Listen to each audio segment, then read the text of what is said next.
नमस्कार दोस्तों, stock market studies में फिर से एक बार आपको बहुत-बहुत स्वागत है।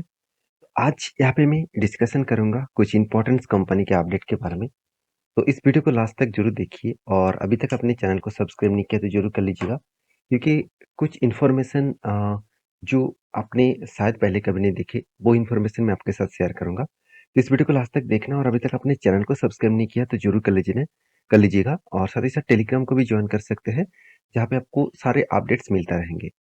और मेरे जितने सारे अपडेट्स हैं, वो सारे के सारे एजुकेशन पर्पस में है, कोई भी बाय एंड सेल का रिकमेंडेशन नहीं है। अगर किसी कंपनी के ऊपर निवेश करना है, तो आपके कैपिटल के रिस्क के हिसाब से करिए। तो सबसे पहले जिस कंपनी के बारे में डिस्कशन करूँ, उसका नाम है रिलैक्सो। देखिए, रिलैक्सो फूडवेयर इंडिया की एक पॉपुलर ब्रांड है और एक फूडवेयर इंडस्ट्रीज में इंडिया के नंबर 1 कंपनी है। तो फिर भी इस कंपनी का हालत में कुछ करेक्शन देखने को मिला, जैसे आप क्वार्टरली रिजल्ट देखेंगे सबसे पहले। देखिए, सेल्स में लास्ट कुछ मंथ्स में देखा जाए तो मतलब लास्ट कुछ क्वार्टर्स में देखा जाए तो कंपनी का अच्छा खासा सेल हुआ। मगर जून 2023 में यहाँ पे देखा जाए तो कंपनी का सेल्स थोड़ा-सा डाउन है। मार्च 2023 से कंपैरिज़न करूँ तो थोड़ा-सा सेल डाउन है और अभी इस सेल्स डाउन होने के कारण आप देखें तो एक्सपेंस भी कुछ इस तरीके से देखने को मिला है। तो कंपनी का सेल्स इंक्रीज़ हुआ और एक्सपेंस भी कंपनी कंट्रोल में रखे और टोटल नेट प्रॉफिट के बारे में बात करूँ तो कंटिन्यूअसली कंपनी नेट प्रॉफिट के ऊपर देखा जाए तो पिछले जो क्वार्टर्स था उस क्वार्टर में 63 करोड़ का प्रॉफिट हुआ था। इस बार क्या हुआ 56। अभी इस प्रॉफिट डाउन होने के पीछे एक वजह है, एक कारण भी है। वो कारण क्या है? रिलैक्सो का जो मार्केट शेयर है, वो मार्केट शेयर क्या हो चुके हैं, यहाँ पे गिर चुके हैं। मार्केट शेयर गिरने का मतलब क्या है? कंपनी जो प्रोडक्ट बेच रहा था वो हाई प्राइस का प्रोडक्ट था और कंपनी का मैनेजमेंट ये भी कहा है कि अपकमिंग 2025 के अंदर वो खुद के मार्केट शेयर को फिर से वो खड़ा कर पाएंगे, क्योंकि वो हाई प्राइस से लेकर लो प्राइस दोनों ही कैटेगरीज में प्रोडक्ट को बेचेंगे। तो अभी इस बात के बारे में मैं पहले भी आपको जिक्र कर चुका हूँ और मेरे हिसाब से इस तरीके से मैनेजमेंट का जो कमेंट्री है, उस कमेंट्री के हिसाब से फ्यूचर में फिर से वो कंपनी खड़ा हो पाएंगे। अभी कंपनी का प्रॉफिट एंड लॉस के बारे में बात करूँ साल भर में, तो यहाँ पे भी आपको देखेंगे तो लास्ट कुछ ईयर्स में मतलब लास्ट ईयर में कंपनी का प्रॉफिट डाउन हुआ है और यही वजह था जिस कारण की वजह से शेयर के ऊपर करेक्शन देखने को मिला। सेल्स ग्रोथ तो ठीक है, प्रॉफिट ग्रोथ में देखिए कितना करेक्शन है और इस करेक्शन होने के पीछे वही कारण है। तो रिटर्न ऑफ इक्विटी तो ठीक है, सीएजीआर का परसेंटेज भी ठीक ठाक है। अभी एक पॉइंट्स में और आपके साथ शेयर करूँ, कंपनी में कुछ भी हो, कंपनी का जो रिजर्व जिस तरीके से बढ़ रहा है उस तरीके से कर्जा नहीं बढ़ रहा है। कर्जा एक मिनिमम रेंज में है। 170 से 200 करोड़ के अंदर ही कंपनी कर्जे को कर्जे को लेकर रखे हैं। तो कंपनी का जो लायबिलिटी है, इस लायबिलिटी में एक चीज भी आपको दिखा दूं, कंपनी के ट्रेड्स पेबल मतलब कितना पैसा अभी भी देना बाकी है, जिससे वो रॉ मटेरियल्स खरीद कर रखे थे। तो 250 करोड़ के आसपास कंपनी को पैसा देना अभी भी बाकी है। उसी तरीके से अगर मैं ट्रेड रिसीवेबल भी देखूँ तो 270 करोड़ के आसपास प्रोजेक्ट कंपनी को मिल चुके हैं। तो 250 करोड़ पैसा देना बाकी है और 270 करोड़ कंपनी को प्रोजेक्ट मिला है। तो इसका मतलब यहाँ पे एक मैसिव पॉजिटिविटी देखने को मिला। तो कंपनी के जो इन्वेस्टर है उसके बारे में बात करूँ तो एफआईएस और डीएस और पब्लिक हर किसी के इन्वेस्टमेंट दिखेगा।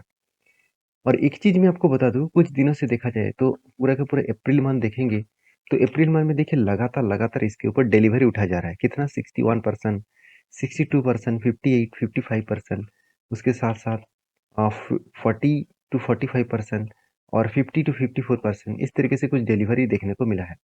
अभी कंपनीज के ऊपर डिलीवरी परसेंटेज तो अच्छा खासा देखने को मिला और इसी हिसाब से देखा है तो डिलीवरी क्यों उठा जा रहा है उसके पीछे कारण भी है। अगर मैं चार्ट पैटर्न आपको दिखा दूं तो देखिए यहाँ पे एक शोल्डर कम हेड कम शोल्डर बना और यहाँ पे शोल्डर को ब्रेकआउट नहीं किया। अभी देखा जाए तो कंपनीज के ऊपर यहाँ पे क्या हो रहा है, फिर से एक बार शोल्डर क्रिएट कर रहा है।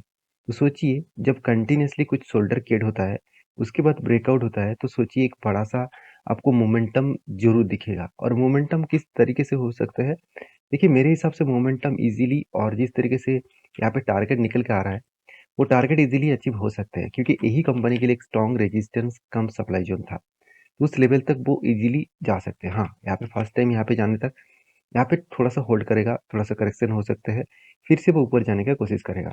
तो फिलहाल के लिए इंतजार करना, जब इसके ऊपर ट्रेड बनेगा तो मैं आपको टेलीग्राम में अपडेट भी दे दूँगा और आपको वीडियो बनाकर भी शेयर करूँगा।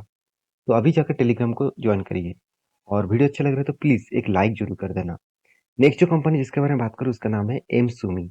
एक्चुअली कंपनी का नाम एमसुमी नहीं है, एमसुमी वायरिंग्स इंडिया लिमिटेड, तो जिसको एमसुमी नाम से जाना जाता है। और इस कंपनी एक पेनी स्टॉक जैसे कंपनी अभी भी चल रहा है। तो पेनी स्टॉक इसीलिए हुआ क्योंकि कंपनी ने क्या किया, बोनस दिया, सॉरी स्प्लिट किया, और स्प्लिट करने के कारण कंपनी की जो प्राइस है वो पेनी स्टॉक के हिसाब से देखने को मिला, क्योंकि इसका फेस वैल्यू कितना है, 1 रुपया है। अभी यही चीज को मैं अगर कॉर्पोरेट एक्शन में जाऊँ, देखिए कंपनी एक बार बोनस भी दे चुके हैं 2:5 का। इसका मतलब हर 5 शेयर में आपको 2 शेयर बोनस के हिसाब से दिया, और पहले ही कंपनी स्प्लिट करके ही मार्केट में लिस्टिंग हुआ। और इस बोनस देने के चक्कर में कंपनी का जो प्राइस है वो अभी करेक्शन देखने को मिला। अभी डिविडेंड भी देखिए कंपनी दो दो बार करके डिविडेंड दे चुके हैं। तो फाइनली जो डिविडेंड दिया, लास्ट जो डिविडेंड दिया है 2023 में, और वो भी अगस्त मंथ में, 9 अगस्त में कंपनी डिविडेंड अनाउंसमेंट किया। तो मेरे हिसाब से एक एक पॉजिटिव पॉइंट यहाँ पे देखने को मिला है।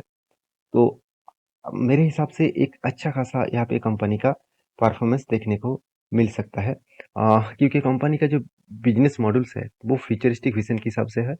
और ईवी सेक्टर में भी कंपनी काम कर रहा है, तो इलेक्ट्रिक व्हीकल सेक्टर में जो जो कंपनी काम कर रहा है अपकमिंग कुछ ईयर्स में उसका भी ग्रोथ होने का चांसेस बहुत ज़्यादा है, क्योंकि आप सभी जानते हैं, आप देखेंगे तो चाइना में 38% से भी ज़्यादा ईवी सेगमेंट के ऊपर ऑलमोस्ट काम कर चुके हैं। 38% गाड़ियाँ ईवीज के ऊपर है, जहाँ पे इंडिया में अभी भी 10% तक नहीं पहुंच पाए। तो सोचिए कितना बड़ा मार्केट अभी भी कैप्चर करना बाकी है। तो इस हिसाब से मैं ज़रूर कहूँगा इस कंपनी के ऊपर फोकस रखना। दूसरी बात, कंपनी का परफॉर्मेंस भी बहुत अच्छा है, आरओसी आरओई बेस्ड है, कर्जा ना के बराबर है, कर्जा कम है, एनुअली इनकम अच्छा है, हाथ में कैश भी है, प्रोमोटर के पास होल्डिंग्स भी है, कोई भी शेयर प्लेजिंग करके नहीं रखा गया। और मार्केट कैप टू सेल्स के बारे में बात करूँ तो 26,000 करोड़ के आसपास मार्केट कैप देखने को मिला। तो ओवरऑल कंपनी के जो परफॉर्मेंस है उस हिसाब से बात करूँ तो एक चीज़ आपको मैं बता दूँ कि रिलैक्सो का जो परफॉर्मेंस है वो परफॉर्मेंस कुछ इस तरीके से देखने को मिला है। सॉरी, एमसुमी का जो परफॉर्मेंस है वो इस तरीके से कुछ देखने को मिला है। आप ध्यान से देखेंगे कि कंपनी का जो पी रेशियो, आपको जो लग रहा है पी रेशियो बहुत हाई है, एक टाइम कंपनी का पी रेशियो का आप तक चला गया था 63 तक, और वो घट के अभी कितना आ चुके हैं, 55 के आसपास। और इसका एवरेज पी रेशियो कितना है, 53 के आसपास। तो इसका मतलब कंपनी अंडर वैल्यूड ही आप बोल सकते हैं। तो कंपनी का जो बैलेंस शीट है, यहाँ पे एक चीज़ मुझे अच्छा लगा, कंपनी का जो शेयर कैपिटल वो कम हुआ, अच्छी बात है। और कंपनी का रिजर्व बढ़ता गया, रिजर्व जितना बढ़ेगा उतना ही खास है। कंपनी ने कर्जा इस बार अच्छा खासा लिया, 373 करोड़। तो इतना कर्जा लेने के पीछे कारण कौन सा है? दो कारण हो सकते हैं। एक, कंपनी का जो ट्रेड पेबल है, कंपनी को पैसा देना है कितना, 926 करोड़ के आसपास। अभी कंपनी का प्रॉफिट कितना हुआ, कंपनी का प्रॉफिट हुआ 480 करोड़ के आसपास। इसका मतलब इससे डबल के आसपास कंपनी को पेमेंट करना पड़ेगा। तो इसी के कारण की वजह से भी कंपनी को कर्जा लेना पड़ा। दूसरी बात, कंपनी का जो ट्रेड रिसीव हुआ, अब ट्रेड रिसीव के बारे में बात करें तो कंपनी के इस बार ट्रेड रिसीव जो हुआ करीबन करीबन 800 करोड़ के आसपास। तो ट्रेड रिसीव हुआ मतलब उस काम को करने के लिए भी तो पैसे की जरूरत है, मगर कंपनी के तो एक्चुअली प्रॉफिट उतना नहीं हुआ और हाथ में उतना कैश भी नहीं है। तो इस काम को इनिशिएट करने के लिए और पहले जो पेमेंट ड्यू है उसको पेमेंट करने के लिए कंपनी ने क्या किया, कर्जा ले लिया। तो कोई बात नहीं, इस तरीके से तो चलते रहते हैं। आपको ये देखना है कि कंपनी का कर्जा किस बेसिस में है, शॉर्ट टर्म के लिए है कि लॉन्ग टर्म के लिए है। अगर इस चीज को देखेंगे तो कंपनी का जो कर्जा है वो कुछ इस तरीके से देखने को मिला, ना शॉर्ट टर्म में है ना लॉन्ग टर्म में है, दोनों में उतना खास कर्जा नहीं है। कंपनी का लीज लाइबिलिटी के ऊपर है। लीज लाइबिलिटी का मतलब क्या है, मान के चलिए मैं एक काम करने के लिए एक दुकान भाड़े पे ले रहा हूँ। तो कोई दुकान भाड़े पे ले रहा हूँ तो ये मेरे लिए एक लीज होगा। तो उसके लिए मान के चलिए वहाँ पे आपको बताया गया है कि आपको 1 लाख रुपये सलामी के हिसाब से देना पड़ेगा। तो एडवांस आपको 1 लाख रुपये देना पड़ेगा, उसके साथ साथ आपको 3 मंथ का एक्स्ट्रा आपको घर का जो खर्चा है, मतलब जो पर मंथ का जो भाड़े है, तो वो भाड़े के हिसाब से आपको देना पड़ेगा। तो ये हो गया मेरा लीज लाइबिलिटी। तो इस तरीके से लीज लाइबिलिटी के कारण मतलब लीज लाइबिलिटी के हिसाब से कंपनी ने कर्जा लिया। तो कोई बात नहीं, एक्स्ट्रा पैसा उठा लिया, उस पैसे को वो एज ए ट्रेड के हिसाब से देखेंगे। तो रही बात इस कंपनी के ऊपर डिलीवरी के रिपोर्ट के हिसाब से, तो लास्ट कुछ डेज में कंपनी के ऊपर अच्छा खासा डिलीवरी उठाया जा रहा है। और अभी इस डिलीवरी उठाने के पीछे कारण कौन सा है मैं आपको बताऊंगा। उससे पहले देखिए कितना परसेंटेज डिलीवरी उठाया जा रहा है। 60 टू 70%, एक दिन तो 23 अगस्त में 80% की डिलीवरी उठाया गया था। तो डिलीवरी के जो परसेंटेज है वो किस तरीके से जंप हो रहा है आप देख सकते हैं। और इस तरीके से डिलीवरी उठाने के पीछे यही कारण है कि मैंने आपको ये भी बताया कि कंपनी के ऊपर एक शोल्डर कम हेड कम शोल्डर बना था और यहाँ पे एंटी भी बना था और इजीली टारगेट हुआ 16% के आसपास। फिर से एक बड़ा सा एंटी बन सकता है क्योंकि यहाँ पे एक शोल्डर केड हुआ, फिर से एक बिग हेड बना और उसके बाद फिर से एक शोल्डर केड हो रहा है। तो इस तरीके से अगर, और सबसे बड़ी बात क्या है, यहाँ पे कुछ दिनों से देखिए होल्ड कर रहा है। इस होल्ड करने का कारण यही है कि कंपनी अपर साइड में फिर से जाने के लिए तैयार हो रहा है, क्योंकि जहाँ पे होल्ड हो रहा है उसी लेवल में कंपनी का वॉल्यूम भी क्रिएट हो रहा है। तो मेरे हिसाब से एक बिग जर्नी फिर से देखने को मिल सकता है। तो कोई भी अभी तक फाइनली एंटी लेवल्स नहीं बना, तो इसलिए मैंने मार्किंग आपको करके नहीं दिया। अगर फाइनल एंटी बनेगा तो मैं आपके साथ जरूर शेयर करूंगा। तो नेक्स्ट जो कंपनी है, उस कंपनी के बारे में बात करूँ उससे पहले, अभी अभी तक लाइक नहीं किया तो जरूर लाइक कर दीजिएगा। नेक्स्ट जो कंपनी जिसके बारे में बात करूँ उसका नाम है राजेश एक्सपोर्ट। तो राजेश एक्सपोर्ट के बारे में मैं बहुत बार चर्चा कर चुका हूँ।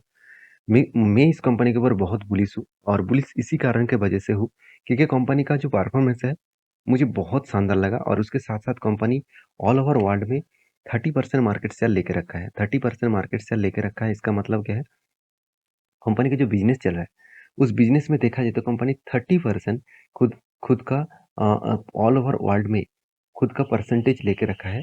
इसका मतलब जो मतलब गोल्ड का जो माइनिंग होते हैं उस माइनिंग में ऑल ओवर वर्ल्ड में से राजेश एक्सपोर्ट ही 30% अकेला ही मार्केट से लेके रखा है। तो इतना बड़ा पॉजिटिविटी होने के कारण स्टॉक के ऊपर आज नहीं तो कल तो धमाका दिखेगा। और मार्केट कैप टू सेल्स के बारे में बात करूँ तो 14,900 करोड़ के आसपास है। ऑब्वियसली मार्केट कैप थोड़ा सा करेक्शन हुआ है क्योंकि कंपनी ऑलमोस्ट ऑलमोस्ट 50% करेक्शन हो चुके हैं। तो ऑलमोस्ट 50% करेक्शन हो चुके हैं जिसके चलते हुए कंपनी का मार्केट शेयर भी गिर चुके हैं, क्योंकि मार्केट शेयर तब बढ़ते हैं कि number of shares multiply company का करंट प्राइस। तो इस दोनों को मल्टीप्लाई करेंगे तो निकल के आते हैं मार्केट कैप। तो इस तरीके से परफॉर्मेंस के हिसाब से देखा जाए तो कंपनी में एक अच्छा खासा धमाका फिर से होने वाला है। क्यों होने वाला है मैं आपको अभी दिखाऊंगा, उससे पहले देखिए कंपनी का पी रेशियो तो एकदम रीजनेबल में है, सस्ते में है। कंपनी का R O C R I average level के आसपास है, कोई भी टेप नहीं है। एनुअली इनकम भी अच्छा खासा है। कंपनी का जो प्रोमोटर के होल्डिंग है 54% है और कोई भी प्लेजिंग नहीं है। और एक शानदार बात आप देखेंगे तो आपको अच्छा लगेगा कि आपको लग रहा है कंपनी 50% गिर चुके हैं तो कंपनी बर्बाद हो जाएगा, मगर यही चीज ऑपरेटर क्या कर रहा है, इंस्टीट्यूशन क्या कर रहा है, इसी चीज को वो अपॉर्चुनिटी के हिसाब से देख रहा है। ध्यान से देखना, पब्लिक के पास 21% का होल्डिंग था, अच्छी बात था। पब्लिक ने क्या किया, धीरे धीरे करके खुद का स्टेक को बेच दिया और उसी का फायदा किसने उठाया, डीएस ने उठाया और एफएस ने उठाया। डीएस के पास 7% होल्डिंग था, वो बढ़ के हो चुके 11%। और एफएस के पास 17% होल्डिंग था, वो थोड़ा सा घट के हो चुके 16.5%। तो ओवरऑल बात करूँ किसने माल बेचा, पब्लिक ने बेचा। उस पब्लिक का माल किसने खरीदारी की है, डीएस और एफआईएस ने खरीदारी की है। तो सोचिए जब इतने बड़े प्लेयर्स इतने बड़े क्वांटिटी को होल्ड कर रहा है तो आप किस चिंता में किस दुविधा में है मुझे तो पता नहीं। अगर आप दुविधा में है तो रहिए, अ, बाकी देखिए आपके मर्जी, क्योंकि आपका पैसा आप कहाँ पे लगाना चाहेंगे वो आपके डिसीजन होना चाहिए। मेरा काम है आपको सारे चीज़ों को दिखाना समझाना और मैं जिस तरीके से ट्रेड लेता हूँ वो मैं आपके साथ शेयर करता हूँ। रही बात इस कंपनी के और एक डिटेल्स के बारे में, ध्यान से देखना, फरवरी टू मार्च तक आपको लगेगा इस टाइम में लगातार लगातार करेक्शन हुआ। ठीक, एक एक आपके बात सही है, मगर इस टाइम में देखिए अच्छा खासा बाइंग भी हुआ और इस बाइंग होने के बाद जून मंथ में छोटा सा सेल हुआ, जुलाई मंथ में फिर से बाय हुआ। किस तरीके से बाय हुआ चलो मैं आपको दिखा देता हूँ। मैं यहाँ पे राजेश एक्सपोर्ट लिख लेता हूँ। तो राजेश एक्सपोर्ट की चार्ट पैटर्न ओपन कर लेता हूँ। अब ध्यान से देखिएगा, चार्ट पैटर्न कुछ इस तरीके से बना। अभी फरवरी, मार्च, अप्रैल में इस सारे मंथ में क्या हुआ आपको दिख रहा है यहाँ पे सेलिंग, मगर इसी टाइम में देखिए हाई वॉल्यूम भी बढ़ते जा रहा था। इसका मतलब इसी टाइम में लगातार लगातार बाय किया जा रहा है। और बाय क्यों किया जा रहा है, क्योंकि वही मैं बार बार आपको बोल चुका हूँ, कंपनी एक रेंज के अंदर बहुत बार ट्रेड कर चुके हैं। 2-3 बार, 4 बार, 5 बार और 6 बार कंपनी ट्रेड कर चुके हैं। और 6 बार ट्रेड करने के बाद कंपनी का इसी रेंज के ऊपर टच किया, उसके बाद ऊपर ऊपर जाने के लिए फिर से तैयार होंगे। तो मेरे हिसाब से और भी थोड़ा सा करेक्शन हो सकते हैं, इस रेंज तक आ सकते हैं।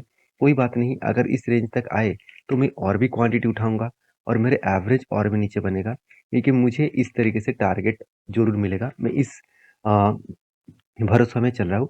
बाकी देखिए टाइम भी लगे, कोई बात नहीं, अगर टाइम भी लगे 1 साल भी लगे, तो कोई बात नहीं क्योंकि यहाँ से 50% तक गेन मिलने का चांसेस है। तो 1 साल में 50% गेन कोई छोटा-मोटा गेन नहीं होता है। तो बाकी आपका क्या राय है मुझे ज़रूर कमेंट्स करके बताना। लास्ट जो कंपनी जिसके बारे में बात करूँ जिसका नाम है सनराइज एफिशिएंट्स मार्केटिंग लिमिटेड। तो सनराइज एफिशिएंट मार्केटिंग लिमिटेड देखा जाए तो एक ट्रेडिंग जैसे करने वाला कंपनीज है। और इस कंपनी के बारे में बात करूँ तो कंपनी देखा जाए तो एक छोटा सा कंपनी है, एक माइक्रो कैप टाइप कंपनी है। कंपनी ने आपको धमाका मतलब जितने सारे लोगों ने निवेश करके रखे थे उसको धमाका परफॉर्मेंस दिया। कंपनी 109 रुपीज से कंपनी हाई किए थे करीबन 190 तक। तो ये जो जर्नी किया इस जर्नी के बाद कंपनी ने एक अच्छा खासा 109 से कंपनी हाई किए थे 250 के आसपास। तो ऑलमोस्ट 2x से भी ज़्यादा कंपनी आपको रिटर्न दे चुके हैं। और इस रिटर्न देने के बाद कंपनी ने एक बहुत बड़ा अनाउंसमेंट किया। वो क्या है बोनस का। कंपनी एक के बदले एक शेयर देने वाले हैं। और वो भी कब का 8 तारीख को सितंबर 8 में आपको एक के बदले एक शेयर देने वाले हैं। इसका मतलब आपके पास 100 शेयर है इस कंपनी का, एक्स्ट्रा आपको 100 शेयर मिल जाएगा। और इस तरीके से मतलब बोनस मिलने के कारण आप निवेश करेंगे तो बहुत बड़ा मतलब प्रॉब्लम में भी फंस सकते हैं क्योंकि कंपनी के ऊपर आपको स्टडी करके ही बोनस के लिए काम करना चाहिए। तो आई होप वीडियो आपको अच्छा लगे। और ये वीडियो टोटली एजुकेशन पर्पस में था, कोई भी tips and buy and sell का रिकमेंडेशन नहीं था। आपको अगर काम करना ही है तो आप अपने खुद के मतलब रिस्क के हिसाब से करिए, कितना रिस्क आप ले सकते हैं क्योंकि मैं खुद के रिस्क के हिसाब से काम करता हूँ। तो मिलते हैं नेक्स्ट वीडियो में, तब तक के लिए अच्छे से रहिए, अपने ख्याल रखिए। धन्यवाद।